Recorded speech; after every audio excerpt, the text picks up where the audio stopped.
Halo teman-teman, pernah nggak sih kalian dengar ungkapan keras kepala dalam percakapan sehari-hari?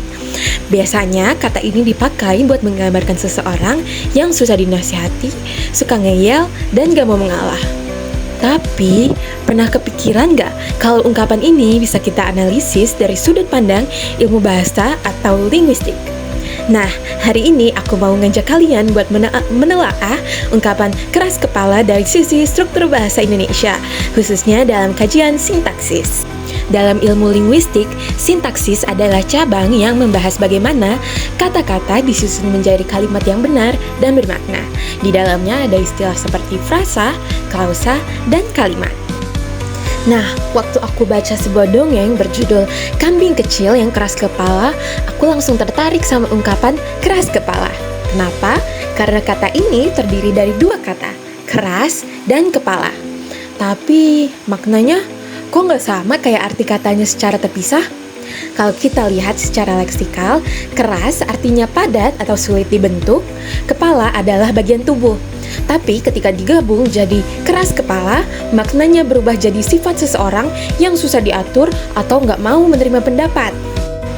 Nah, berdasarkan analisis struktur dan maknanya, keras kepala termasuk ke dalam frasa. Menurut Hayer 2007, frasa adalah gabungan kata yang bersifat non-predikatif dan mengisi salah satu fungsi dalam kalimat. Lebih tepatnya, frasa ini termasuk dalam jenis frasa idiomatik endosentris atributif. Karena pertama, maknanya nggak bisa ditebak hanya dari arti kata-kata penyusunnya. Yang kedua, membentuk satu makna utuh, yaitu sifat keras kepala. Menurut buku sintaksis pengantar kemahiran berbahasa Indonesia, frasa endosentris atributif punya susunan DM, yaitu diterangkan D dan menerangkan M. Contohnya, kepala sama dengan unsur yang diterangkan, sedangkan keras sama dengan unsur yang menerangkan.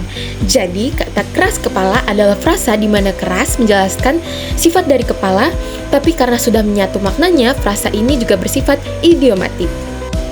Nah, sekarang kalian tahu kan kalau ungkapan keras kepala itu bukan cuma kata sifat biasa, tapi bagian dari struktur bahasa yang menarik banget kalau ditelaah lebih dalam.